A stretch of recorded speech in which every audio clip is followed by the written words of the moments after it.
Yo, what's going on YouTube? Nassif here from Click, and today I'll be doing the final review of the Nextbit Robin. Now, I did skip the impressions video just because I've been using the phone so much recently, and just haven't had time to record an impressions video, so I figured I'd just jump straight to the final review. So we'll get into it. So, guys, the first thing I'll talk about is the build. Now, again, for 400 bucks, you're getting full plastic build. And for me, that's a no-no. It's just a complete no because I can get $400. You can pick up phones with full metal builds, with at least metal sides and a little bit of glass here and there. But this thing is just complete plastic. It feels extremely cheap. Like I can't even lie. It feels cheap in the hand. The finish is nice, but again, it's just plastic. Plastic can never feel good. It's a cheap phone, cheap build. I don't like the build of the phone. A few things I also want to mention that I don't like. This color of the fingerprint scanner and the power button here is terrible. It should just be the matched. The power button doesn't stick out of the phone at all, so you don't even know where it is. In the middle of the night, if you're trying to feel for that power button, you won't be able to, you very slightly will be able to feel it. It's actually recessed slightly into the phone. And the second thing here, it may just be my device, but I don't know if it'll focus here. Let me just try and get this into focus. There we go. So, oh man, it went out of focus again. But anyway, the SIM tray actually sits inside of the phone. It's not actually flush with the sides of the phone. And the power button, the volume buttons here, they're clicky and tactile, but they feel like they're not moving anywhere when you click them, so that's an issue for me as well. Another thing I don't like is the notification LED down here. It looks cool, but it's completely impractical, and I wish the charging port was in the middle. Just a small thing. So on the back here we have the LEDs here for when you're uploading shit to the cloud. Yeah, it's cool, but again, nothing really to nothing to make or break your purchase or whatever. It's not going to be like the determining factor. So but yeah, just in terms of build in general, I'm just not liking the build. It's plastic. For 400 bucks, you can get much better, definitely way better than this. So that's a no-no for me on the plastic. But next thing I want to talk about is the speakers. Now, again, I don't have any songs loaded on here, unfortunately. So what I'm going to do is I'm just going to play a Hangout or like a ringtone here. We'll just crank the volume up, and you guys tell me what you think. So I'll get another one in here to see what else there is here.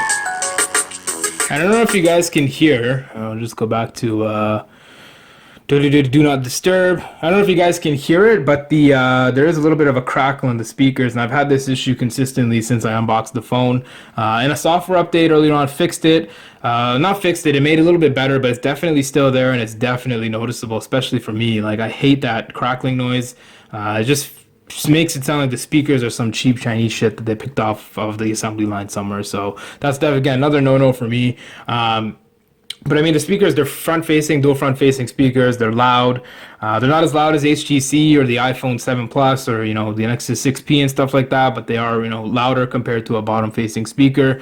And they don't sound the best. Again, HTC sounds way better. So that's just something to note there. In terms of the camera, now let's go here. I have some picture. Oh, let's see. I have the picture of the car. Now, these are super dark. Like the garage was basically dark. It's just the car lights that were on. This is in pitch black conditions here. Let's see if that wants to go into focus. Let's see here. Come on. There you go. So I mean, the detail's pretty decent considering it's 13 megapixel camera. You can zoom right into the plates. You can zoom right into the there we go. There's the reflection there, but you can zoom like right into the tail lights and whatnot. So let's see if I have any other pictures here. I just took a picture of the BlackBerry. Now, here's the thing: is the camera's kind of hit and miss. Like if you look at this, this was a point and shoot. The camera said it was focused, and just look at the phone, man. It's just completely out of focus. So the camera's hit and miss for me. I haven't been enjoying it. I haven't been hating it. It's definitely nothing to brag about. It's not the best camera in the world. Supposedly it's the same module off the Note 4, but the Note 4 took way better pictures, and I know that for a fact. The front-facing camera I haven't really used, so I can't tell you, but it's 5 megapixels or something. It's going to be the same typical for front-facing camera you're going to get. So in terms of software now, so we'll get into that. It is running right now Android 7.0, so you guys can see there it is running Nougat, but this is the beta testing software or whatever. I mean, it is what it is. It's just stock Nougat, and it runs great, nice and smooth. There's a bunch of small features here and there. You can do split screen multitasking in certain apps.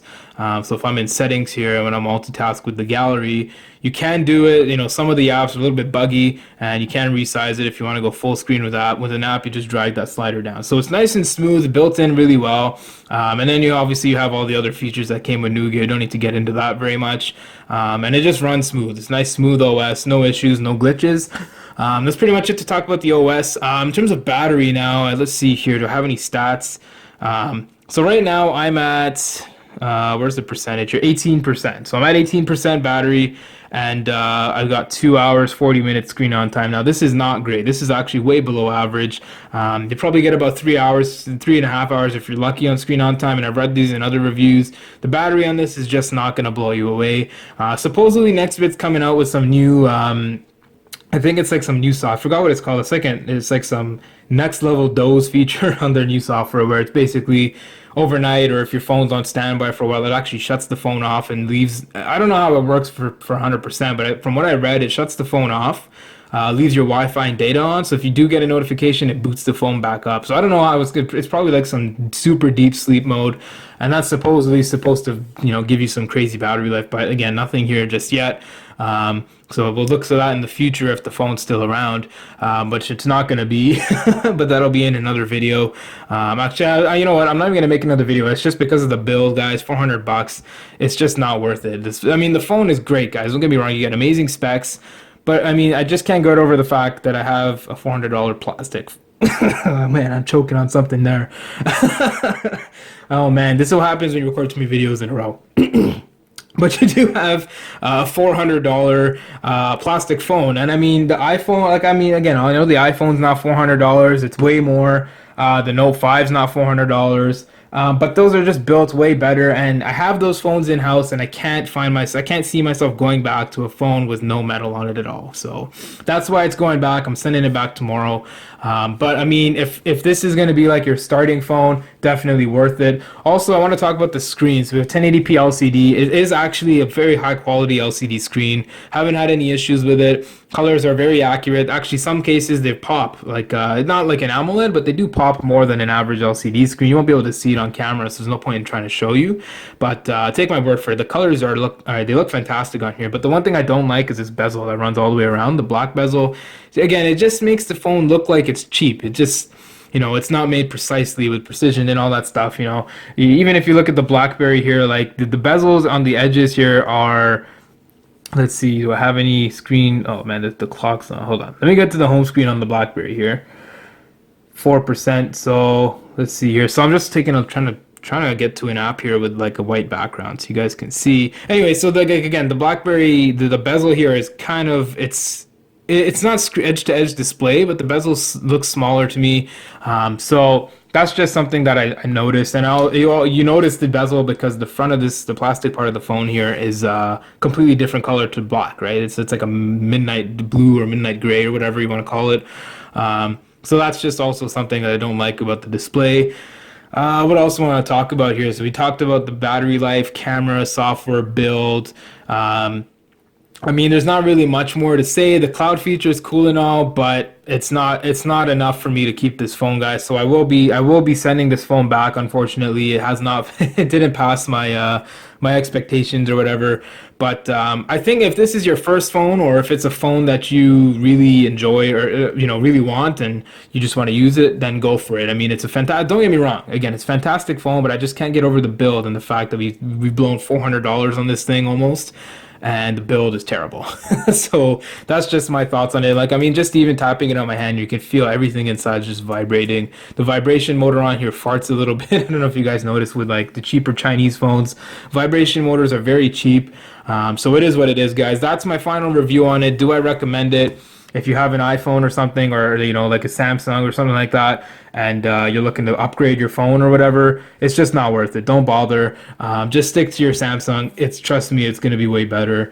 But yeah, if you want to pick it up as your first phone, then go for it. But if you already have a phone that's, flagship or whatever, Note 5, Note 4, just stick with the Samsung or save a little bit of money and pick up a better phone. That's just my suggestion to you guys. So again, guys, this has been the review on the Nextbit Robin. Again, it is going back tomorrow, so it is what it is. It's a great phone, just didn't meet my expectations, so unfortunately I will be sending it back. Anyways, guys, if you like this video, if you like the review, drop a like on it. If you have any questions, comments, concerns, drop a comment down below in the comment section. I'll get back to you as soon as I can. And if you guys want to stay up to date with our stuff, feel free to subscribe to us, and then also click that little notification bell thing next to the subscription button. It'll let you know when we upload videos, because with all those issues with YouTube sub box and stuff not showing up in it and whatnot. it's good just to know, be notified if you want to stay up to date with our content and whatnot. So, and again, guys, if you have any, people who may know or may wants to use an Nextbit Robin or may want to pick one up, share the video with them. Definitely appreciated. And thank you guys for all the support on the videos just in general. So again, guys, this has been the C from Click, and I'll talk to you guys in the next video. I'm out. Peace.